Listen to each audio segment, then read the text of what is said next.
this. The title of our session is Sustainable Water Quality, Evolution of the Safe Drinking Water Act. So hopefully you're all in the right place. We're the first session after lunch, so hopefully this is a good pick-me-up. So the reason for today's session is that, with Vessel's noble purpose of achieving equitable water for all, a piece of that's an important piece that is sometimes overlooked is the fact that water also has to be healthy and clean drinking water. And so that plays a large role in terms of human health and sustainability as well. In the last 50 years, this year is the 50th year of the Safe Drinking Water Act since it's been enacted, and that official anniversary will take place is December, right, Alan? So with that, we've had 50 years of that in place and starting to think about what should the next 50 years look like to help us to achieve equitable access, but also safe drinking water for all as well. And so the purpose of today's session is really to look at that. I mean, that could go through many different lenses, but the main areas that we're going to be looking at is equity and access, policy implementation challenges, community engagement, and funding models. And so how we've sort of structured our session over the next hour and a half is we're going to start off with a keynote from Alan Roberson, who's the Executive Director of ASDWA. And we'll follow that up with a panel session with these esteemed colleagues and spend the last 30 minutes changing that over to all of you to have our own discussions within the audience to really explore each of those areas. So we'll divide the room into fours, and whichever of those topics resonates with you the most, we encourage you to join in and have more targeted group conversations about how we can specifically look at that piece of the puzzle.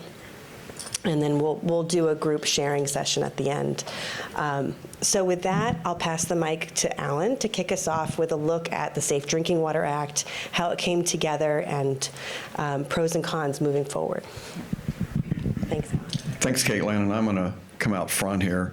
Again, I don't have that many slides. I don't want to take up a lot of time, but I thought it'd be good to give some history on the evolution of the Safe Drinking Water Act. If anyone wants a recap of this, I'm going to do a series of videos at ASDWA. And if you're not familiar with ASDWA, it's the Association of State Drinking Water Administrators.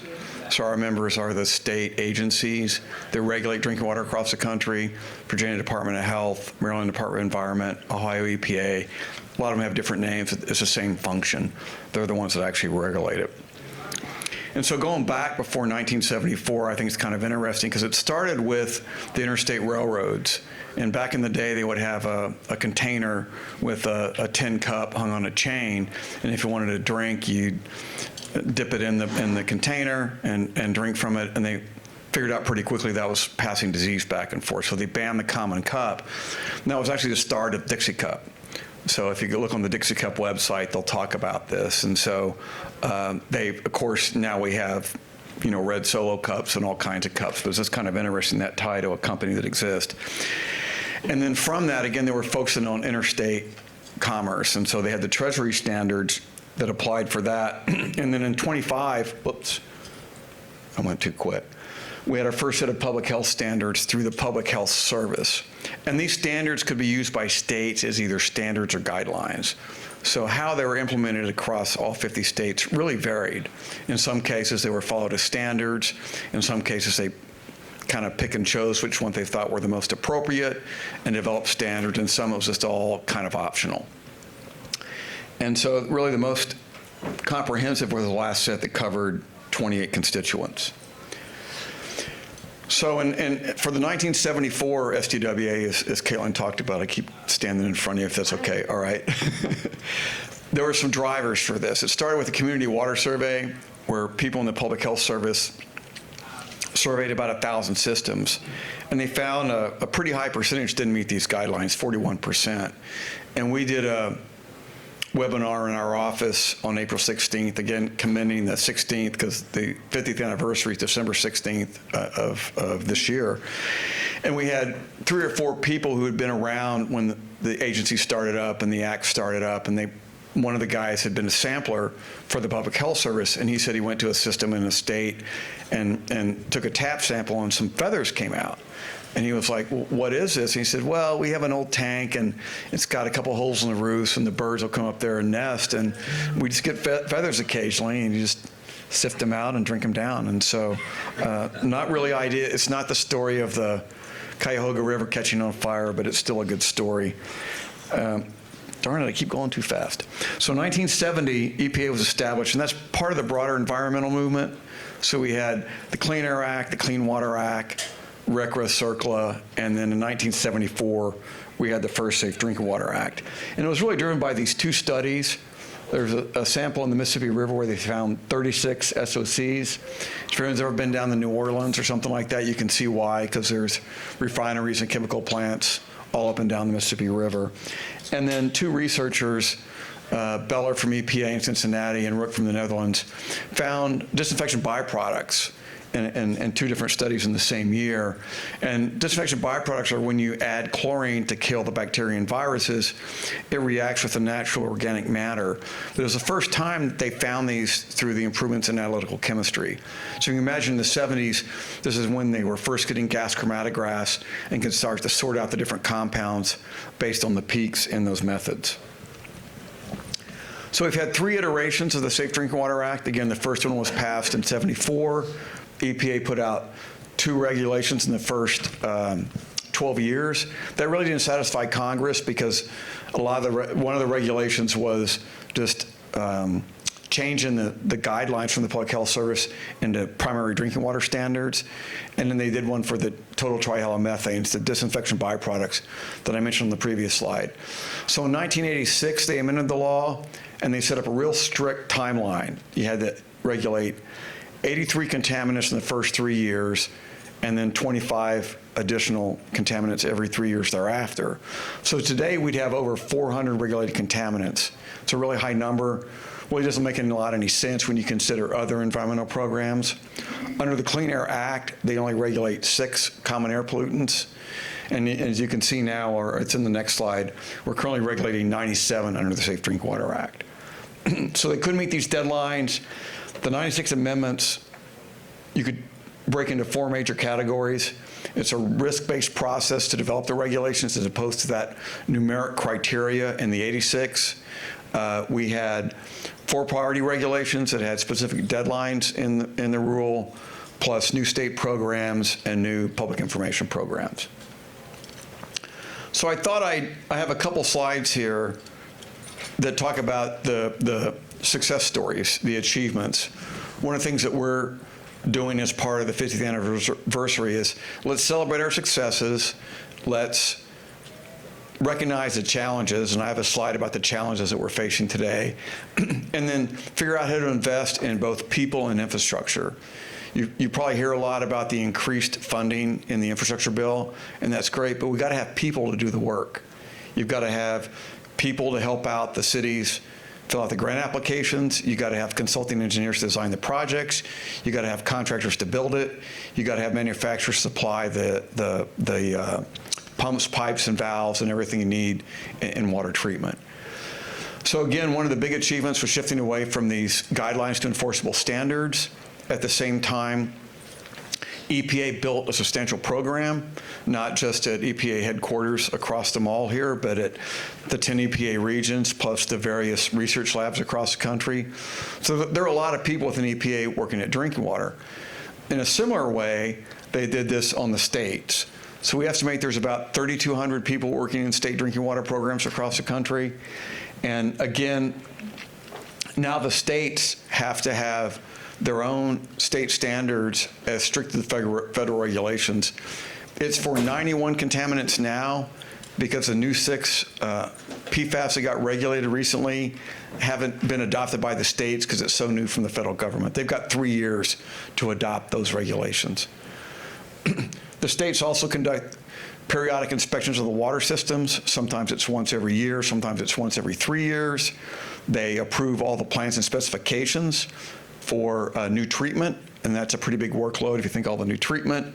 They provide technical assistance to the systems to try and either get in compliance or walk through the process of how to get those plans and specs approved. They certify all the operators. They also work on capacity development, and that doesn't mean ensuring that the system has enough capacity to meet peak demands. What you're trying to ensure is that the system has the technical, managerial, financial capacity to be sustainable for the long run. And the last one is source water assessment. That was a new program under the 96 amendments. So the last collection of achievements, again, we've had 21 major drinking water regs that address 97 contaminants. Again, that's a lot of regulations and a lot of contaminants. Whoop. Sorry. The national compliance has gotten pretty good. We've gone up from 79% to 93. Okay, that's pretty good. I think it should be better. I think we need to have 95, 98, 99% compliance. The challenge is small systems, and I'll talk about that later. And then I think one of the biggest success story is the state revolving loan fund. Billions and billions of dollars have gone to systems to help them construct the improvements. Over 18,000 assistance agreements. We've taken $24.5 billion in federal dollars that go to the states in annual capitalization grants. That's been leveraged by the state match, plus loan repayments. The money revolves back in. And so now we have over $53 billion that have gone out in construction projects. And then over 35% of that money has gone to disadvantaged communities. So again, they save money on the low interest loans. Sometimes there are no interest loans, and sometimes there's principal forgiveness, which is another word for grants. We're doing better at public communications. There's an annual consumer confidence report as well as an annual national compliance report. The challenge is that we're going to have to communicate more with the public. With lead and PFAS coming down the highway, there are going to be a lot of questions about the safety of the drinking water. So how do you start that communication and continue it? I'll give you one example of the utility that I'm involved with, in Fairfax Water. It's a big system serving most of Northern Virginia. They are working with the customers for an app to try and identify the source line material as it goes through the basement wall. So they are working in 5 neighborhoods as a pilot project. You know, open up the closet or take a picture, send it to us, and then we can help identify if it's lead or not. We don't think there's any lead in Fairfax County. You want to ensure, and then doing modeling, they can spread it out to a larger area and prove if they have a lead-free system. And then finally, I think we've improved substantially the physical security at water plants. This is primarily from 9/11, where their systems were required to conduct a vulnerability assessment. Everyone got better about access control, and now our newest challenge is cybersecurity. All right, so here's my last slide with current and future challenges. The first 3 are tied together. A lot of the water systems were built post-World War II. They're aging out. We've also got older cities, such as areas in downtown DC, Arlington, every major city. And the funding's getting tight. We got the additional funding from the infrastructure bill, but that's just a drop in the bucket. They got $43 billion over 5 years. EPA's needs survey alone says we need $20 billion every year for 30 years. So we're covering about 25% of it for 5 years, and then it's zero after that. So otherwise, you have to raise your money. The utility has to raise the money either through financing or pay-go, and that creates problems with increased rates. And there's a lot of issues, and there are people in the audience that do research on this. How does this impact low-income households? Lead and PFAS and emerging contaminants, you can kind of roll in together as additional treatment's going to be required. Not so much additional treatment for lead, but taking out all the lead service lines, 9 or 10 million lead service lines at $5, $10, $15,000 a pop. And that's in a typical city. You go into Manhattan, now you're looking at $20,000, $25,000 a piece. Small systems. Half of the systems in the United States serve less than 500 people. Those people don't have a full-time operator. They're lucky if they have a board that can meet on a regular basis. It's just a real challenge to bring those systems up. We're very worried about cybersecurity. I just came from a meeting at DC Water of the Sector Coordinating Council, and we're hearing all kinds of cybersecurity threats. 74% increase in ransomware attacks so far this year. It's a big increase. So we're trying to figure out how to make it work and how you translate this into regulatory requirements. There's no statutory authority right now, but yet you're going to have some requirements in order to get everyone to a certain level at some point. Workforce, I think, is important because, again, I've mentioned it before, we need smart young people across all components of the water sector. System resilience ties into how do we get better prepared for all hazards. You know, it used to be just the occasional hurricane and tornadoes. Now we're seeing more flooding. We're seeing wildfires in Louisiana. Down at the Mississippi River Delta, they had a saltwater lens start coming upriver, creating potential problems for New Orleans. Fortunately, they got rain and it didn't make it to New Orleans, but they were very concerned about saline water getting into the New Orleans system.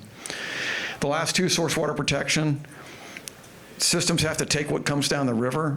If there's a spill or contamination event, they have to figure out how to adjust their treatment. You know, how do we get the polluter to pay or the polluter to manage? And then finally, data and innovative technology. Has anybody here used EPA's database known as CIDWIS? Yeah, it's not very good, right? No.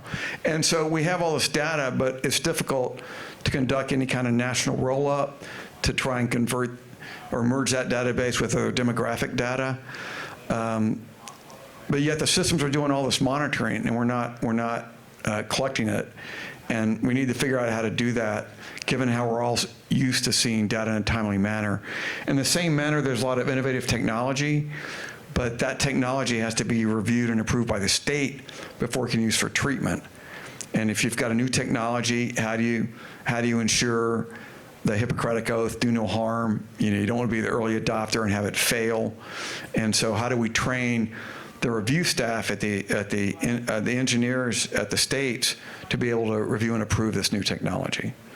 So with that. Thank you, Alan. That was great. And it sets us up perfectly for where we're going next, which is into a panel discussion to delve into some of these topics in more detail. So with that, first, my name is Caitlin Berretta, and I'm the Director of U.S. Government Affairs for Xylem. And I'm happy to be the moderator for today's panel. And so the first question I'd ask for each of these panelists is to just tell us who you are and who you represent and the perspective that you bring to this discussion. Well, I think I did most of that. Alan Roberson, I'm Executive Director of the Association of State Drinking Water Administrators.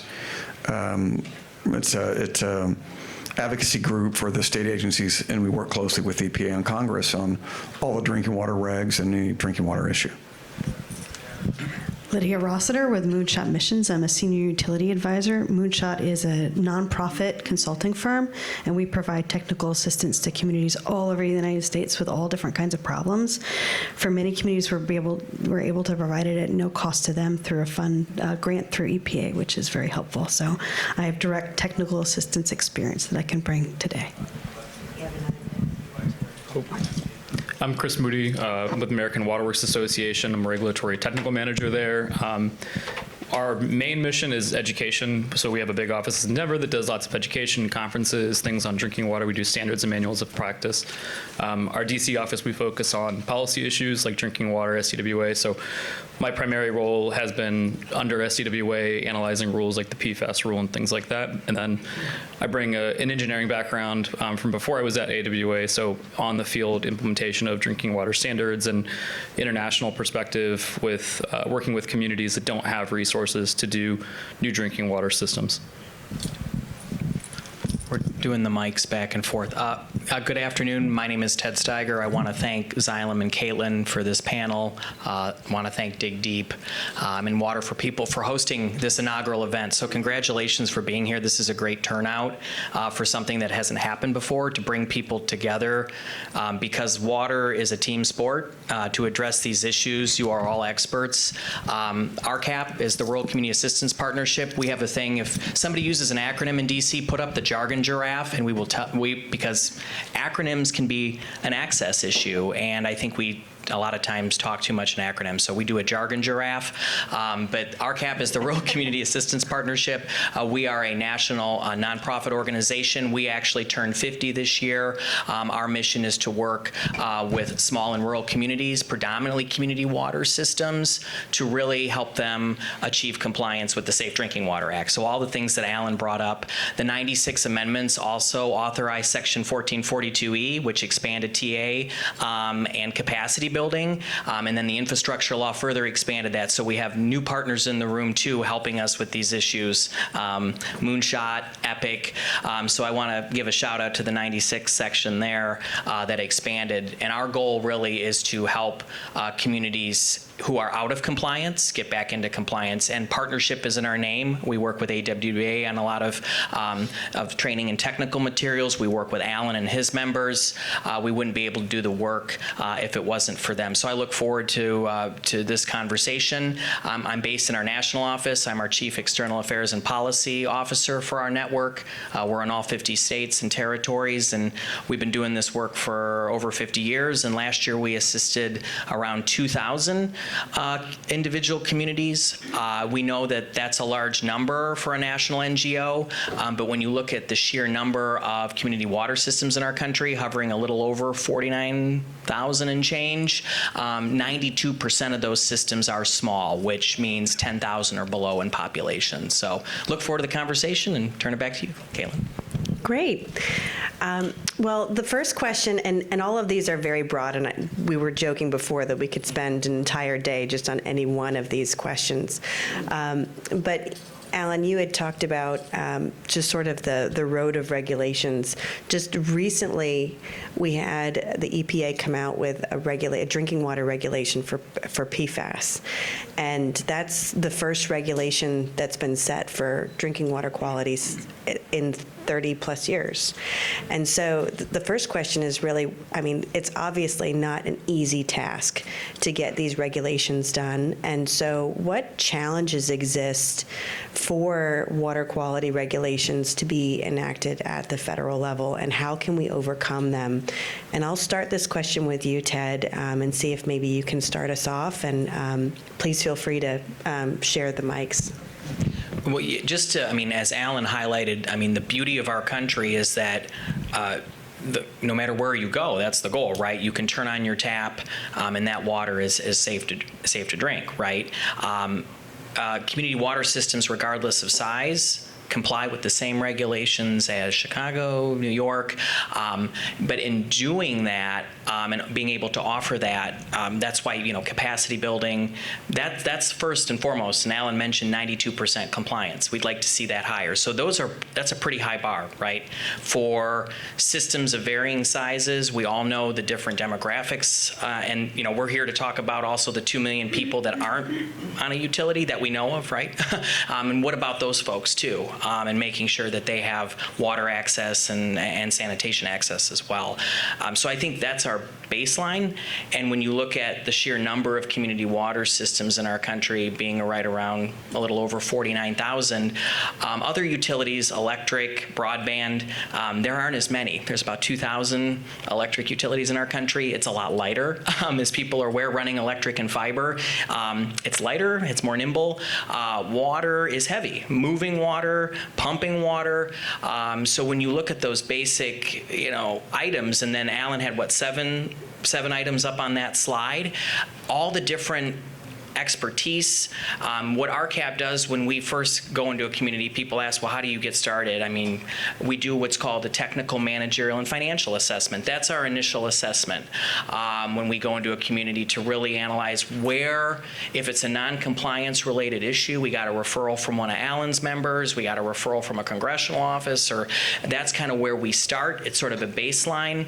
I like to think of our work as, you know, we're the primary care physician, but we know that there's a lot more expertise and specialists out there, so we like to, when we work with the community, we kind of start as that baseline primary care physician when we start working with a utility, and then we are happy to do referrals if it's outside our expertise. Of Moonshot, Rural Water Friends over here, others that, you know, it really takes a group of folks, especially working with small systems, right? And small systems who have been non-compliant perhaps for a number of years. EPA they used to call it the intractable list. I know they've rebranded it, but systems that have been out of compliance for years, that what 6-7% we're talking about. So that's sort of our baseline. And when you look at what the Safe Drinking Water Act requires and the amount of effort and the capacity building, and we've expanded capacity building now to millions of dollars, and why the administration, why Congress invests in what technical assistance is because it takes a lot to meet the baseline. And a lot of states, as Alan's members can attest to, have gone above that. So I think that's just a start, and I want to definitely give it to my other panelists too to add to that.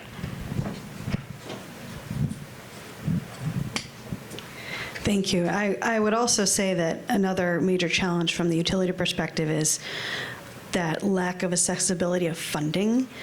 Even with the SRFs and the BIL money, so the bipartisan infrastructure law, and the state revolving funds money, there's a couple barriers to that. One is if you don't qualify for that grant or that loan, you're in trouble. But another is if the state doesn't offer planning money, how are you going to get a project? And even though RCAP can offer some very low-cost loans, they find that people are not taking advantage of that because it's kind of a scary thing to say, okay, we're going to go into planning. And so that lack of availability of funding, even with all the resources that are available, is definitely a barrier for utilities. Yeah, sure. So I'll switch gears a little bit away from in the field implementation of water quality standards and kind of shift up to the federal policymaking level. And I think one of the really big challenges right now is we just had the PFAS rule that was mentioned.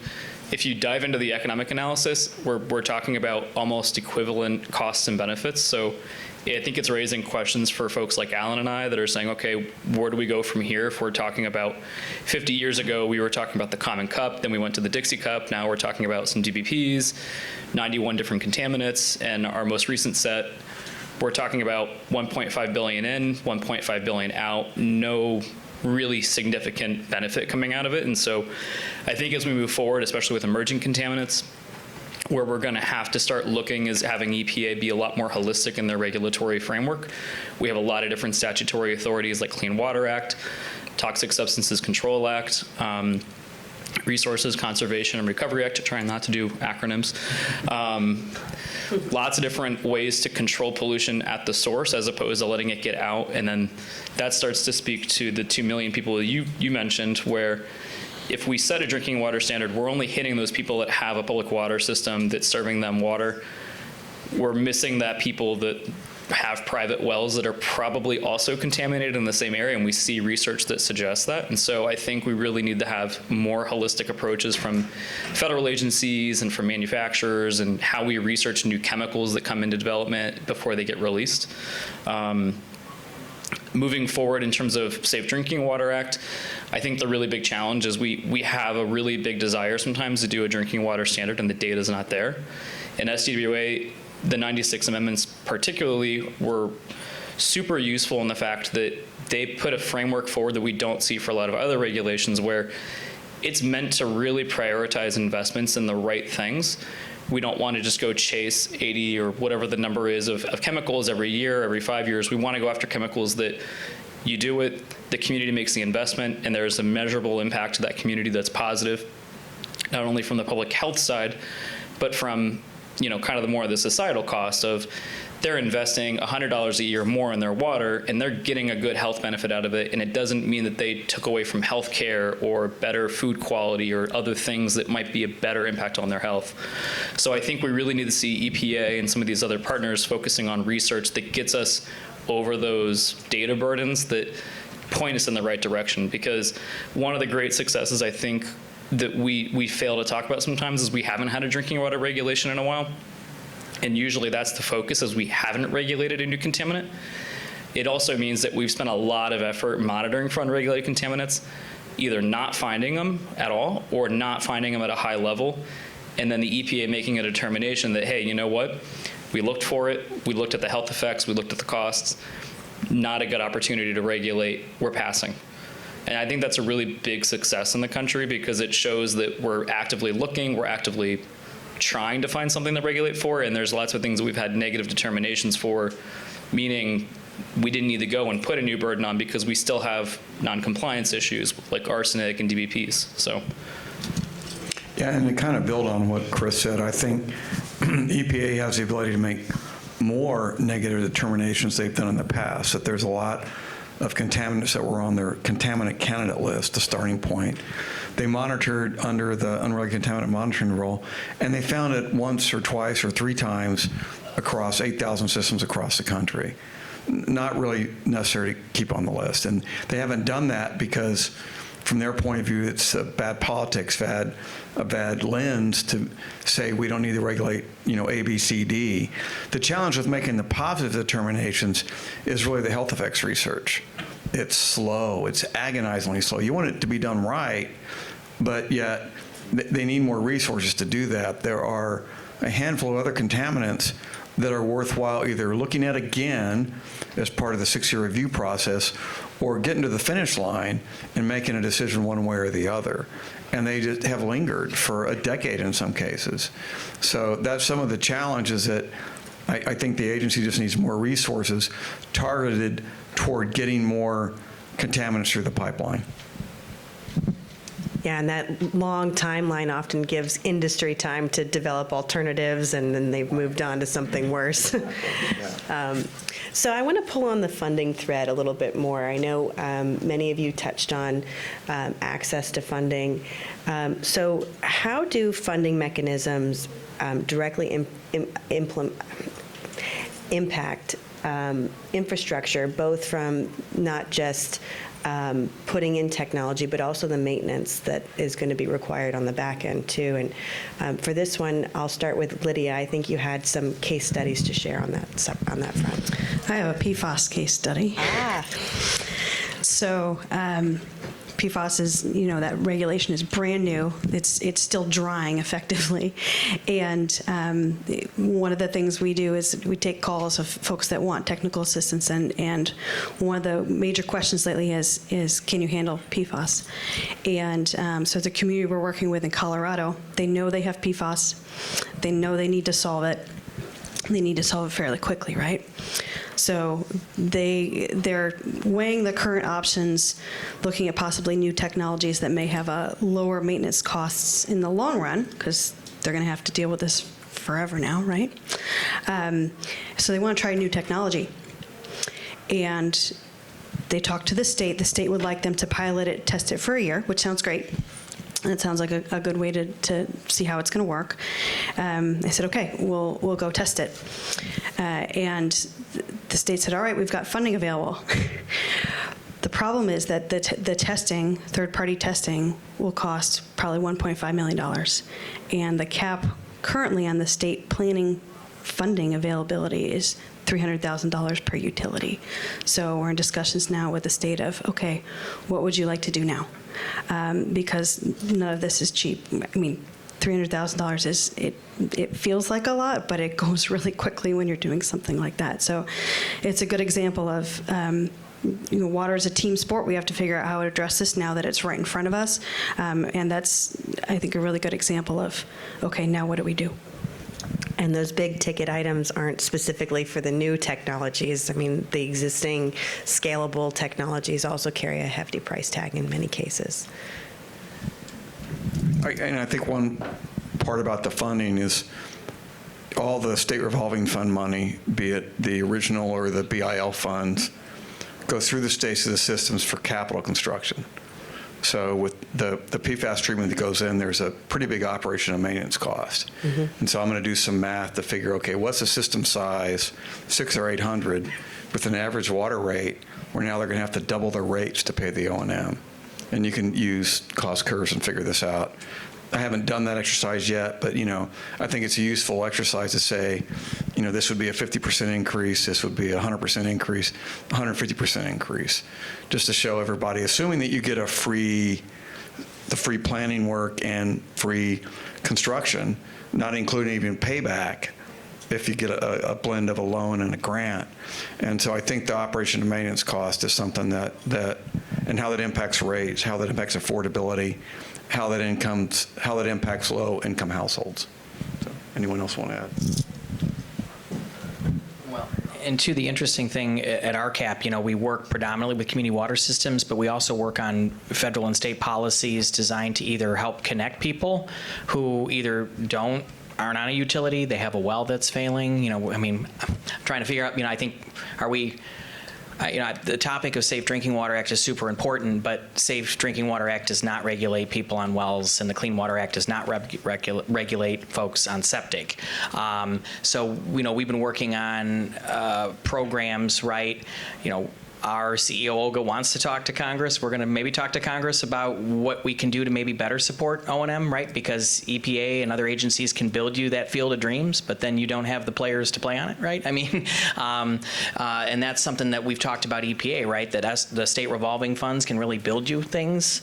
But also a lot of states, as you mentioned, don't really some don't provide grant dollars for pre-development and planning, engineering studies. Some states do.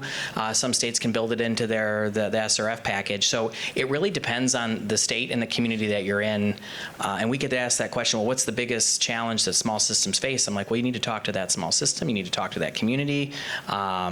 And you need to start there. But we've been trying to work on a number of programs either that can connect low-income homeowners to a nearby utility, and if that's not feasible, how do we find money for their, and the Biden administration just announced yesterday additional funding, I think, and I don't know if somebody brought it up, but additional money under the infrastructure law for well testing and for upgrading wells if you're on it. So that's a big game changer. So, working with both utilities, but also low-income homeowners that are not on that. And so I think most people are aware that there is that gap. And it's financing challenges too for folks on wells, for folks on septic, and trying to figure that out as well. But we continue. So RCAP is very unique in that we see challenges both on the community water system side, but we also are trying to help homeowners that either don't have access, but making sure that we have public policies that can connect if there is a nearby utility, and we do that feasibility study. But a lot of times out there, especially in rural and remote parts, that it's not feasible. I'll just tack on one little comment on the end as well, because everyone covered it pretty well, I think. But the one other thing I would point out is during COVID, we did have a LIWAP program, a low household income water assistance program that came out that was mainly because we had this really big issue of some people couldn't work, they couldn't get paid, they didn't want their water getting shut off. We needed water so we could wash our hands. And so Congress had been kind enough to make that program, and that was a really big help. Not only because it helps those people who are in the low household income range, but it also means that the system can operate a lot more sustainably, because if they have a lot of payments that aren't coming through that they're expecting, they're now having to cut back on what they can invest in and improve water quality from there. And so we've seen some recent legislation come out that we've been in support of that's to make that program more permanent moving forward. I know it doesn't necessarily speak to the same kind of funding mechanisms we've already talked about, but I think from a perspective of when we're trying to figure out how we move forward with the PFAS issues and other issues and getting systems into compliance, having that piece filled out, it does make an impact on the operating costs, I think. So if we do have the SRF and WIFIA and other grant programs available, that gets the capitalization through the door. And then on your operating side, if you need to increase your rates, at least you have this program to use to at least offset some of those impacts for the people that need it the most.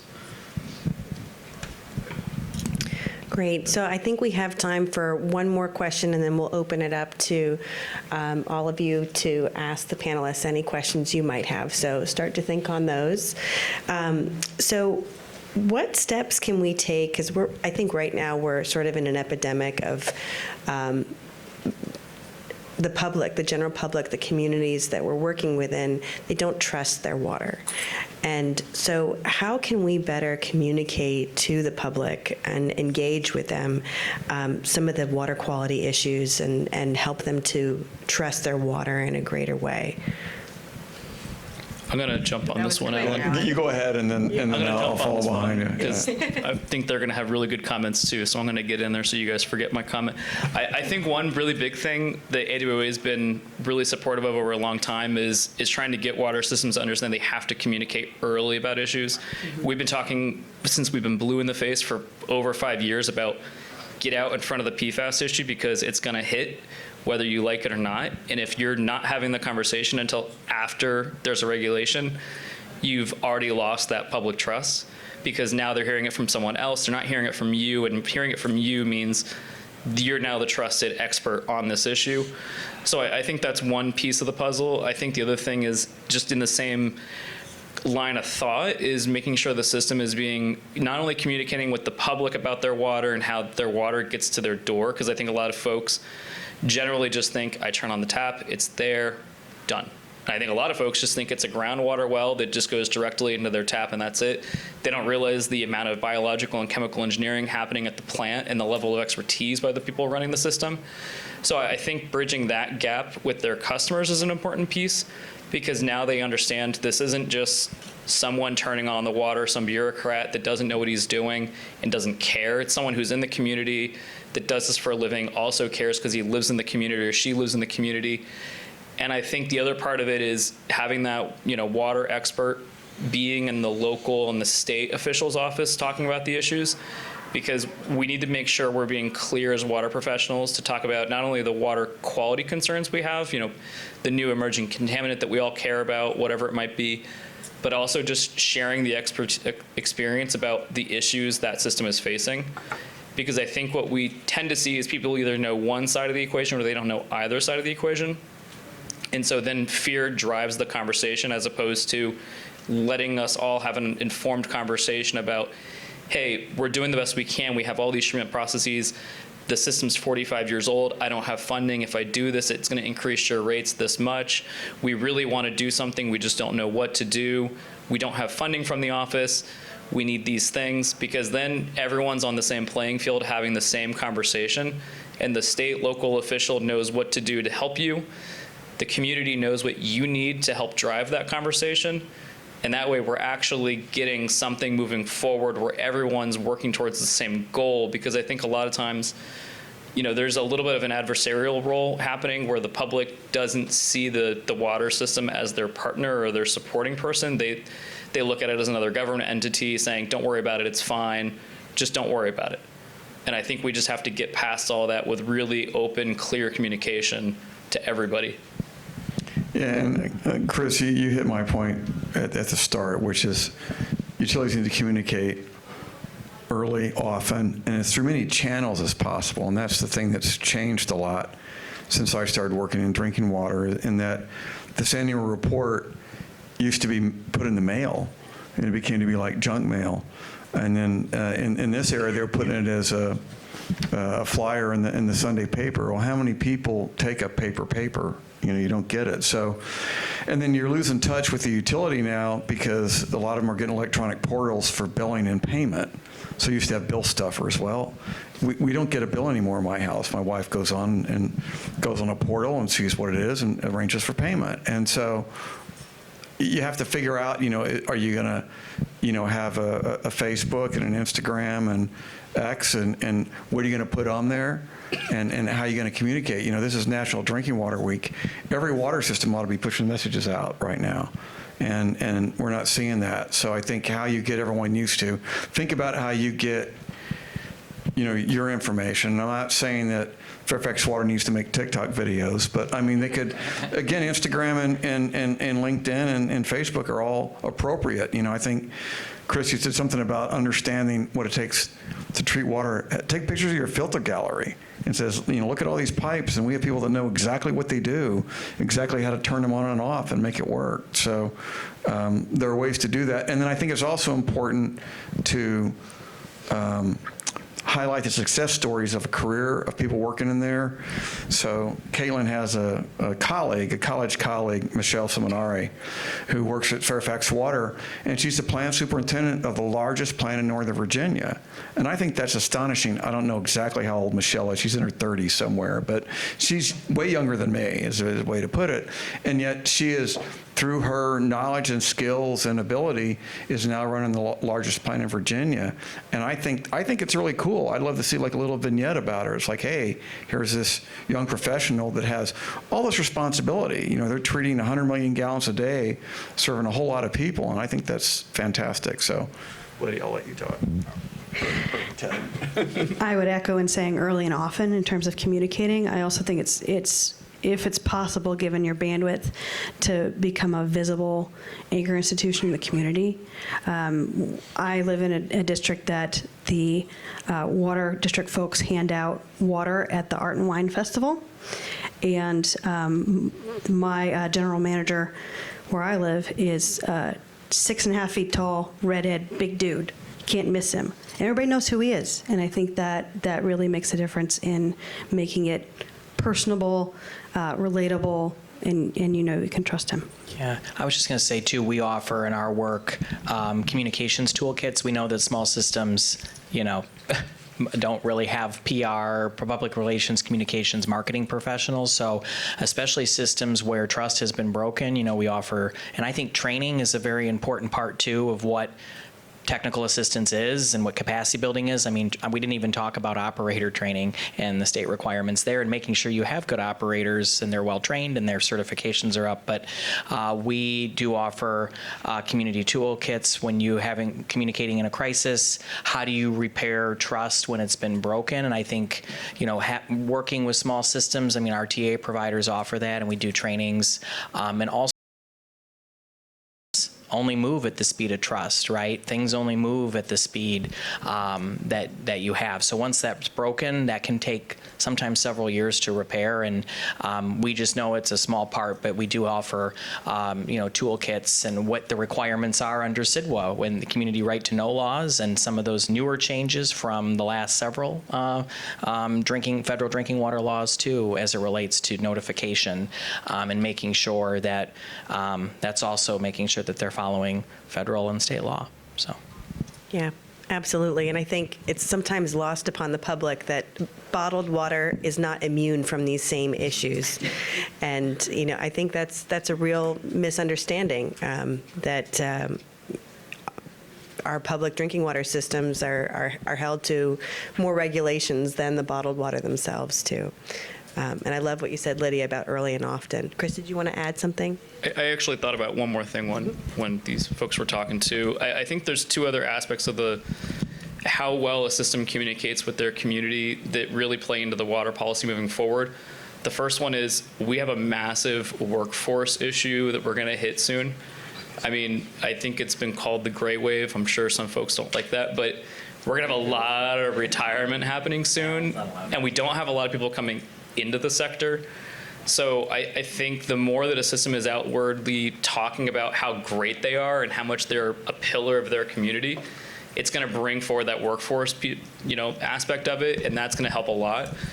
And I think the other part about it too is we mentioned CCR, but I think one of the challenges systems are going to have to figure out how to overcome with respect to communication is we just had a proposal. Alan might know better when it exactly was, but last year or so, we had a proposal on the books that basically was saying water systems can no longer say the water is safe because it's a misleading statement. It infers the idea that it doesn't have anything in it that could potentially at any level have a harm. Not a bad frame of mind if you're thinking about it, but when you start to think about the fact that we're under the Safe Drinking Water Act, so it would be really great to be able to say it's safe drinking water if you meet all the regulations that are under the Safe Drinking Water Act.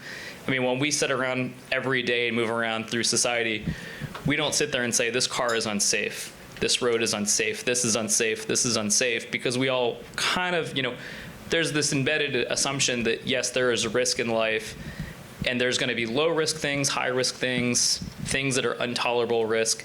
And I think the challenge for systems moving forward is how to navigate that conversation, because at the end of the day, we will never have zero risk water. It is a reality of life.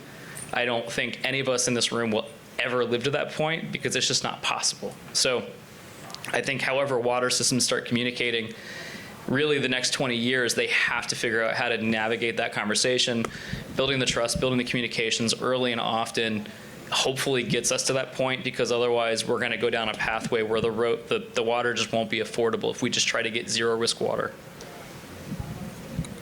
Excellent. And I did tell a little bit of a white lie. I think we have room for one more quick question, as long as we can keep it quick. And so I think what rounds off this conversation is really a question about how better collaboration at the local level as well as at the federal level can increase the outcomes that we're all looking for, which is access to clean drinking water. And so, maybe as just a cap onto the conversation before we open it up to questions, how can that collaboration fuel that change? A couple things, and I'll talk about engineers because I am one, and so is Chris. I don't know. But yeah, we got a few, and I'm sure we have a few in the audience. Communications is not in our skill set, and I love the giraffe. Because we talk in acronyms, we talk at people, and you think that sounding smart will convince people. Sometimes it's about connecting with them emotionally. Your story about the big guy with red hair, people trust him. And so how do you, as an engineer, you're trying to explain a project, do it in a way that is thoughtful, but thoughtful from what's going to connect with my audience. That's where I'm going with that. So again, the engineers and project management, and a lot of them are general managers of utilities, just need to learn how to connect and how to partner so the community becomes a partner instead of being told, here's what we're going to do. I'll tell a very quick story, but I'll shorten it down. So we were working in the eastern Coachella Valley with mobile home parks that were going to consolidate into the regional utility. And not only was there a language barrier, there was a major trust barrier. And what we ended up doing was partnering with a local advocacy and outreach organization. And they were able to contextualize what we were trying to convey, which is, hey, this is a good thing for you, in a way that really could get across in a way that me, as who I am, will not be able to convey. And I think being able to be more contextual was really, really important in a situation like that, a rural situation, a language barrier situation, cultural, super important. I was just going to say, too, don't forget about the states, too. When we're talking about, federal money, the majority of EPA money flows through the states. So really get to know helping communities access their state financing authorities. Every state is different. And that's really where the rubber meets the road, is between the local government and the state government there. And we help communities with a number of federal programs. We're not even going to talk about USDA and a farm bill. I'm kind of bummed out about that. But anyway, but navigating all the different requirements, eligibility, not eligibility. And I heard not that long ago, well, why do we have all this red tape? Well, we're all taxpayers too, right? And the reason we have a lot of this red tape is, that is a federal investment. It's taxpayer dollars. And we really are trying to cut down on making sure, that the money is spent and goes to where it needs to go. So when we're handling public money, that's why there is a lot of red tape. But we're also hopeful that there's a lot of help out there for all size systems, all the national and regional environmental finance centers. I kind of like to think that we help try to guide and help communities through sometimes a long, dark tunnel that can happen, that can maybe take several years, but we're still going to be there with you and help navigate this, because we know it's hard, we know that it's complicated, and that every place and every state might do it a little bit differently. So we're here, we want to help, and we're here to help. We're in this together, so. Mm-hmm. What's that? All right, so at this point, are there any questions from any of you to ask our esteemed panelists? Yeah, maybe you just, room's quiet enough.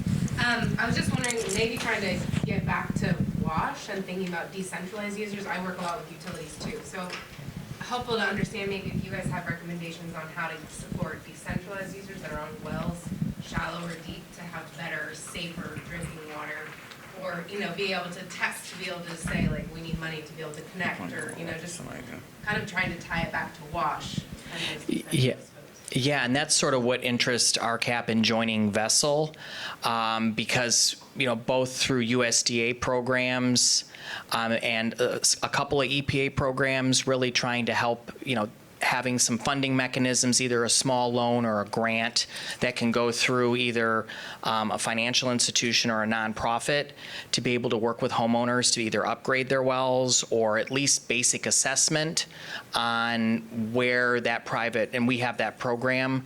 EPA funds it, but it's pretty small. We don't have it in all 50 states, but really working with a homeowner just on, do you know where your well is? How's the pressure?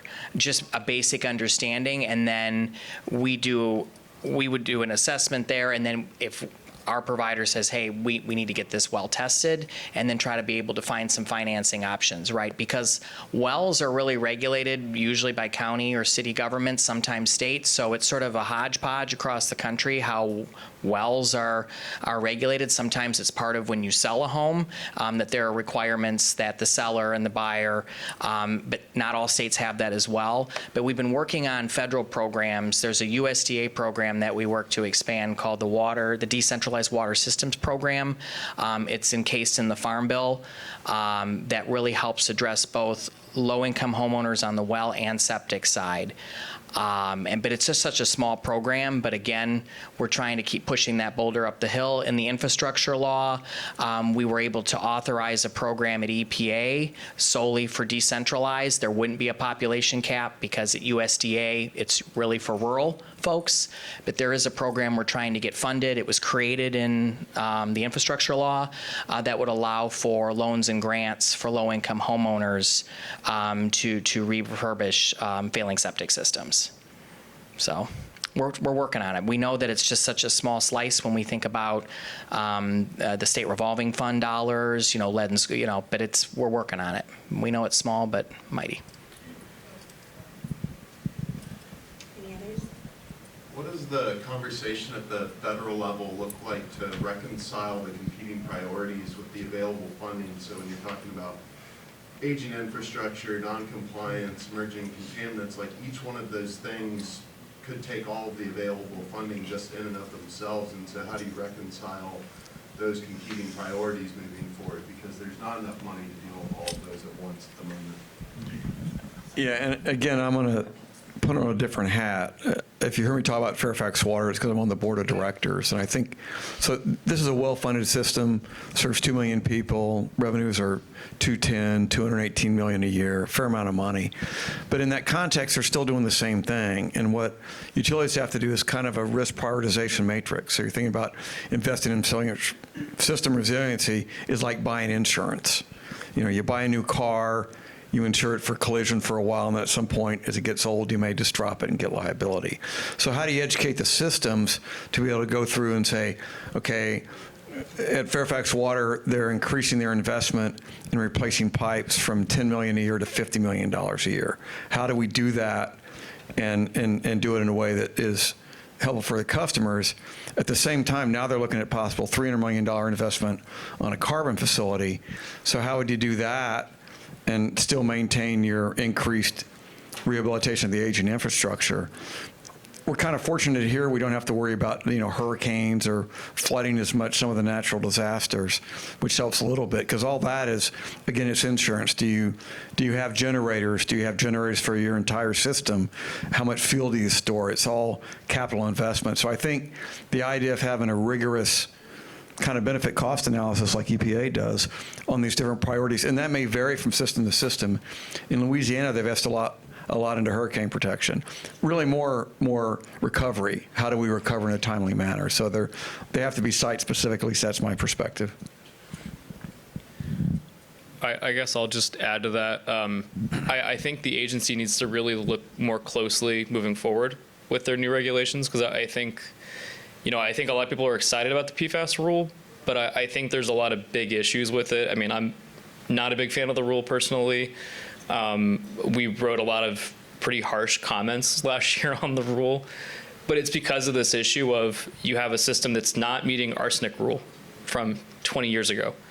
There's a health risk that's very real, very severe, and there's probably a pretty decent level of a benefit cost analysis behind that system's adhering to the rule. And now we have this new rule coming forward. And if you look at the, Alan can tell you I'm on LinkedIn constantly kind of complaining about the rule because, when you look at the regulations they put out, if they had regulated down to 10, which I know some people wouldn't have been a big fan of, but it was what a lot of the states did, their own economic analysis shows you get this return of investment of like 33%. So you invest $1, you get $1.33 back. We all can understand that. Then you go down to the lower than 10 level, putting in a brand new granular activated carbon system for that particular system is going to lose money. So they're going to invest $1 and they're going to get back over 80 years for every $1, 80 to 70 cents. They could be doing cybersecurity improvements. They could be doing lead service line replacements more rapidly. They could be doing aging infrastructure for those systems that were built in World War II and have just never been updated. So I think however we move forward, I think EPA needs to look a lot more carefully at how they do those analyses and how they prioritize, because the systems are pretty much tied up with what EPA tells them to do. If they say they have a regulation on the books now for PFAS, that is what they have to start doing, even if it means taking out the aging infrastructure, and now we're back at a replacement rate for pipes at 300 years, which we don't want to be at. So, and yes, that is a real number that systems have sometimes, hundreds of years of replacement rate for infrastructure. So let that sink in as we're talking about these other rules coming out for emerging contaminants. That's my complaint. All right, I think we have time for one more question. Great, thank you. This might be a little provocative, but we've talked a lot about collaboration, community, and trust. I wonder if any of you have any advice for community folks who want to build relationships with their local utilities, and the local utilities maybe say the right things, but then they're members of larger trade groups and organizations that are actively opposing things like the PFAS rule. How do you navigate that space? Because it's an inconsistent message. We want to work with the local utility, but we know that they're part of a coalition that's actively doing something opposite to what they're telling their community they're doing. I think, Chris, I think it's a challenge. I mean, there's no easy path forward. I represent 50 states, and the states are all like 50 children, so they're all different, and some behave well and some misbehave. If anyone's had children, they know what I'm talking about. They're not good all the time, kind of thing. Maybe that's a good way to put it. And I think you see the same thing with water systems. I'm on the board of Fairfax Water, and every now and then I come home and I'm swearing at a decision that was made, and so there are things that a particular water system will be very progressive on, and others they won't.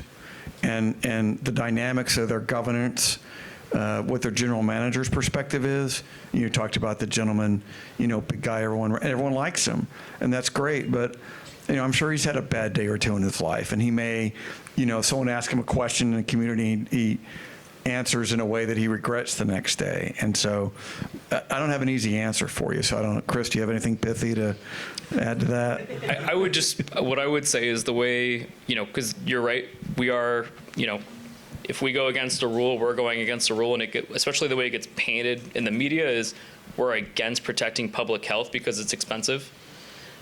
The way we've been communicating about it and the way we try to structure our comments is we're not against a rule, we're for good regulation. So that's the big thing that I want to impress is that, I'm not saying I'm against getting zero risk water. I'm saying that what's important to me is we can do the lowest risk water possible that's affordable for everybody and everyone has access to it. Because making an investment that loses the community money that they can invest in other things is a bigger issue to me. I mean, we talked a little bit about bacterial issues, and I'm surprised Alan didn't mention it. We have Legionella that's on the doorstep, and that is like a modern society issue just coming at us full speed. We got to figure out what we're going to do with it, and that has a really real risk that has, I don't know the number that CDC has estimated, but it's in the tens of thousands of deaths I think are associated with Legionella. So the communication point, right, is trying to train the system to understand that these are really complex conversations. So they need to understand the conversation, they need to understand the issue, they need to know how to communicate with their community, because it's not about saying the right things, it's about knowing how to communicate with your community so that they're on the same page as you. Hopefully that makes sense more. Or, And I think you really brought up the sort of the elephant in the room. I mean, prior to the 96 amendments, there was no cost benefit analysis. So I think here in this town and where we have these debates is what is the scope of the cost benefit analysis? I mean, Congress hasn't touched it since 96. So there are, groups that that it has been helpful, but I think that you kind of bring up some fundamental debates that we go back and forth on as a country. And prior to that, and there are groups that actively think we should go back prior, to 96 and maybe weaken the cost benefit analysis. Has that been a barrier or not a barrier to more regulations or not? I mean, you just bring up a very fundamental where we are all still having these debates. And I think you just brought that up, that sometimes the water sector, though it's a very broad group.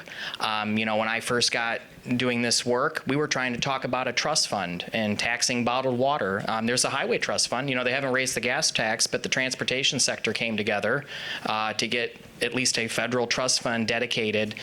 So when I got here, we were working on that, but it became extremely difficult to try to get a water trust fund.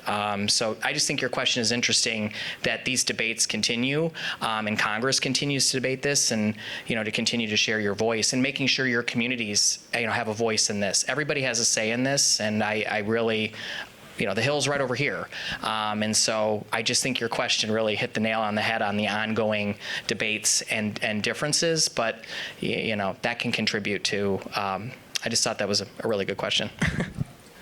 Yeah, I think that's a great way to finalize our conversation, that we have come a long way since 1974, but that doesn't mean that we need to stop the momentum, and we need to continue to talk about fine-tuning and continuing to improve. I mean, Alan talked about where we started in 1974. In the early 1970s or 1960s, there were feathers in the water. That was an issue, right? We've overcome that.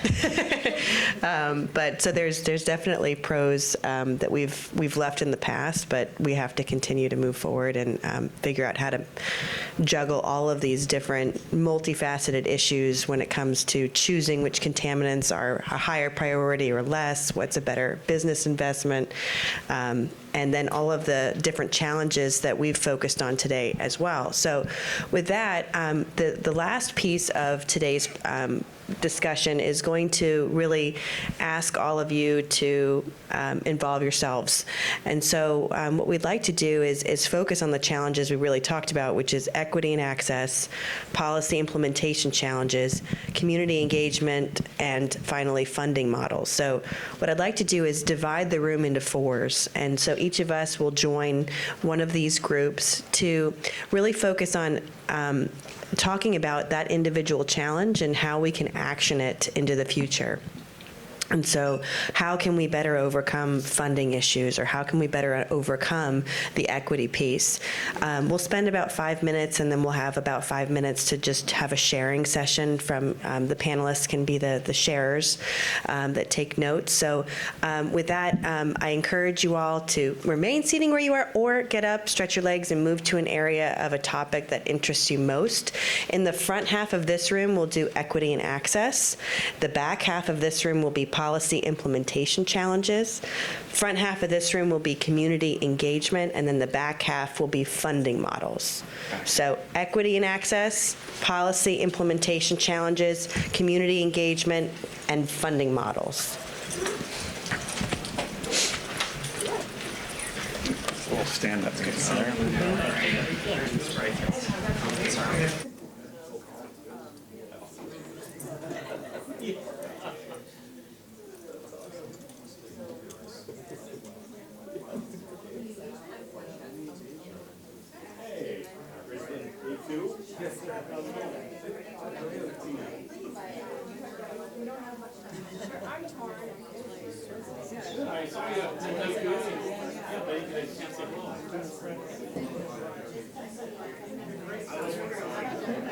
I was a little confused for a moment, but that makes sense. All right.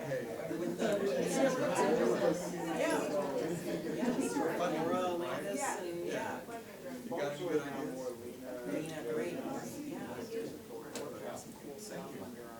getting better. I've got some popular. No, I mean, I was always.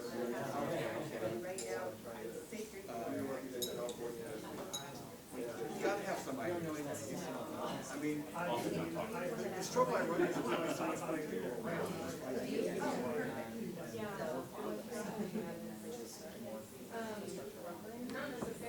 So is this in your RCAP or is it section separate for you? No, we can continue some more. I'd love to see, you know, and I would see. There's things that we'd love to absolutely. We have money to buy private use. Get the EP program authorized, and water access.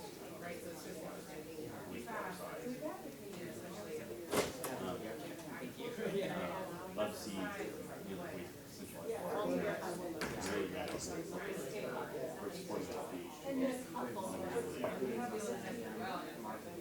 so we've been told we know they're working.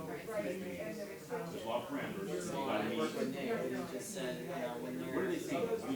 They're just basically like, It's almost better if it's in, if we're gonna take a small amount of and that's when they left their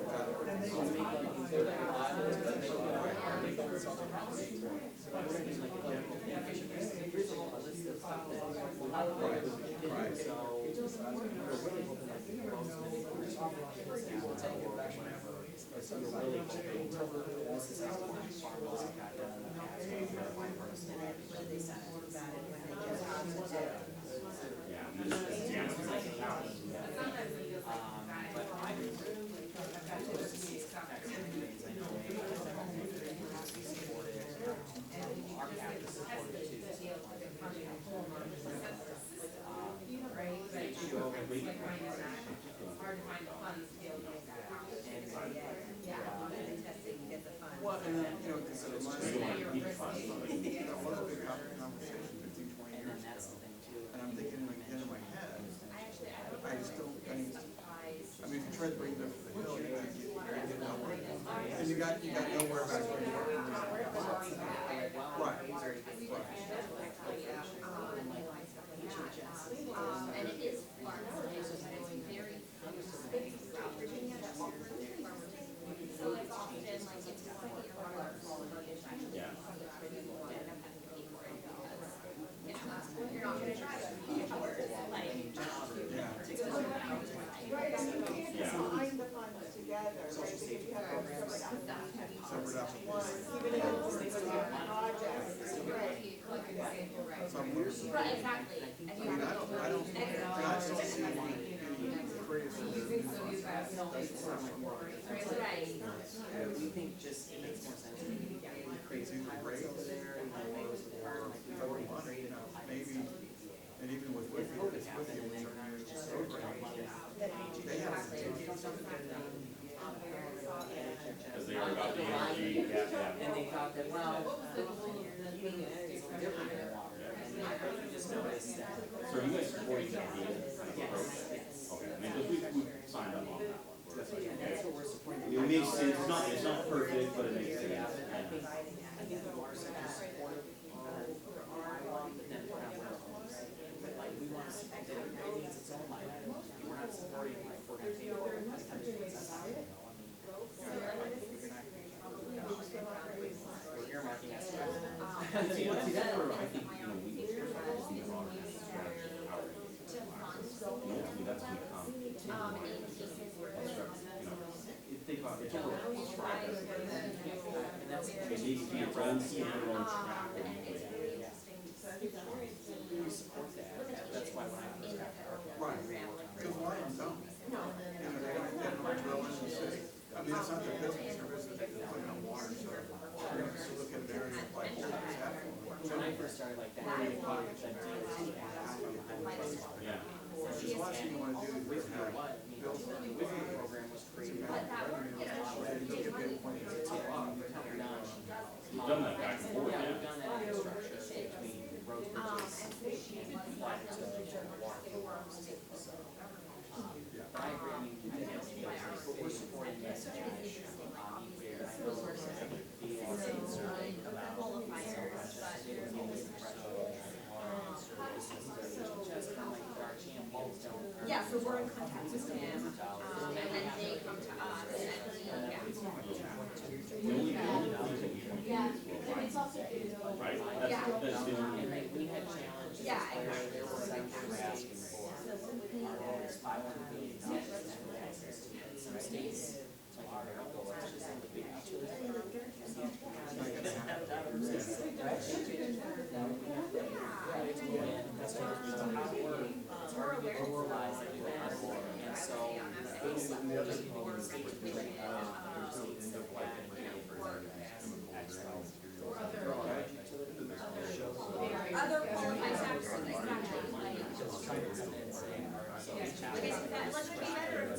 This year, not unless somebody's really gonna want to attach it to like NDA, you know. FAA, you gotta have to sell, but. I mean, if we can't even get a farm bill, I think something else. Most times, they want to keep it main. Because a lot of times they want to go through, you see, they want to move stuff to mass consent, but you know, everybody's got so when you add things, non-germane things to bigger vehicles, it can sometimes come. So unless there's really.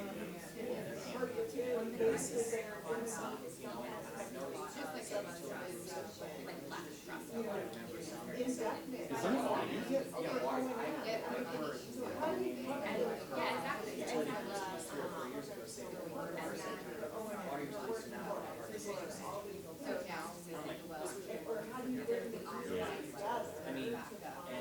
mean, look at. Yeah, who gets the money? You guys get the money. Nutrition programs.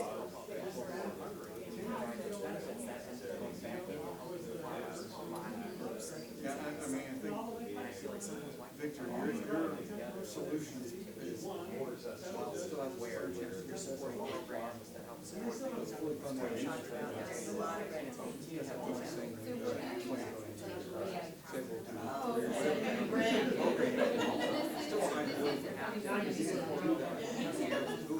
it's not going to solve the only problem, it's not going to solve it. Sure. But again, it's just I think we are going to have to have something on that.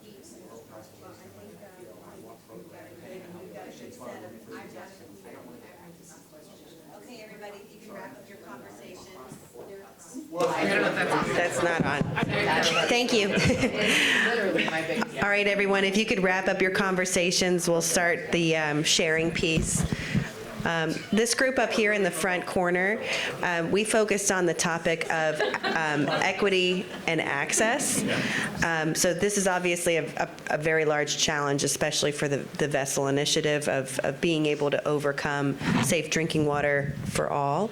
And our group had a lot of conversations about both coming from many different states and how they're all impacted in a little bit of different ways. I mean, there's reluctance to do testing on private wells because of home values. There's struggles with being able to access the funding that's available.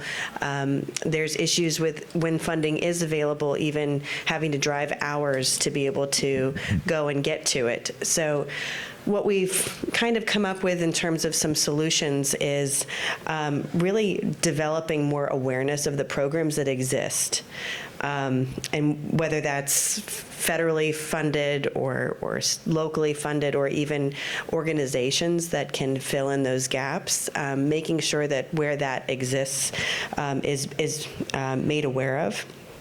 And having more creative mechanisms for distributing the funding so it is more convenient and is for, in all languages and for those that are computer illiterate and making sure that those types of barriers are taken into account. And ultimately building greater trust, that there are many communities that have been burned in the past. There's a struggle with this. So where you can remedy that as best as possible. I love the phrase early and often, staying in front of folks and ultimately more funding and having it be more accessible, which is, easier said than done. All right, so let's pass it to the back with Ted. We had a small group. I think folks maybe been policied out. Yeah. Small but powerful. Small but powerful. We did, touch briefly on, obviously, the infrastructure law. There is $50 billion over 5 years for water. That's a big deal, and so we don't want to forget that. But thinking about when the infrastructure law sunsets, right, and potentially, we do have elections coming up in November, and how that will change the makeup of Washington and federal programs. Are we headed back to, budget austerity measures, and how do we continue to kind of push on Congress, because there always is a lot of need and not enough money here in DC. So, when Congress isn't doing anything here, are the states going to pick up the slack? Are local governments? Or is it going to be us as ratepayers and taxpayers? So I think we just kind of had some general discussions there, and just a lot of things. There's a farm bill that needs to happen too, and but I think we just touched on that. But I think right now we're trying to meet the moment and get that $50 billion out the door, but thinking about the next couple of years and what that looks like. And we're going to continue to have federal funding challenges. Thanks, Ted. Yeah, well said. Okay, so we spent a lot of time on challenges and community engagement, and we could have talked for at least another hour on how to address them, but we talked a little bit about power imbalances, transparency, farm workers or locals being put in a position where they were advocating against the industry that employed them, and what that situation looks like. Working together, not in opposition, meaning paying to help utilities who can't afford solutions, rather than spending a lot of money on litigation. And lastly, but not leastly, the responsibility of the polluters in this situation. Yeah, that was a great one, Lydia, at the end there, because we were doing funding back here, and I think that's an opportunity to work for funding, is how do we better figure out how to get the polluters to pay for some of these issues. But we had like 3, I'd say, funding issues and 1 maybe possible solution. We think the current state revolving funds can be an awkward fit because they don't work, for example, on lead service lines very well, where it may take 10 or 20 years. Usually they're for a project, 2 or 3 or 4 years. So if you're looking at 10 or 20, it's an awkward fit. There's an issue with operation and maintenance cost. How could you have a long-term small system subsidy that's not authorized in the law? It would take a change in the law. We think there's going to be a need for a little federal funding stream for this low-income household water systems program. LIWAP is the acronym, is how you say it, but I said the actual thing. Where do you want it to go, Alan? Well, I think it needs to go through the current program through HHS and ACF. So that's how that started with the pilot. They seem to be doing a good job. They had a recent report of the large systems that was, I thought, pretty good. Because there's an issue with shutoffs and non-payment, and how do we ensure we minimize shutoffs, because then now you can't stay in your house. And then I think the most plausible avenue to get a long-term stream of funding is to try and work the Hill to fund the SRS at their authorized levels, which is somewhere like 2.8 or 3 billion per year. It's not a big increase over pre-bill amount. And then how can we show marginal improvement from that? How do you demonstrate the benefit of some additional federal money without asking for $20 or $30 billion a year? So, and with that, I want to thank Caitlin and Xylem and Vessel and Dig Deep and Water for People for putting this panel together in this discussion. I thought it was really, really, really good. So thank you. Thank you. Thank you all for coming. I hope you enjoyed it. Thank you to the panelists as well, and have a good rest of your conference.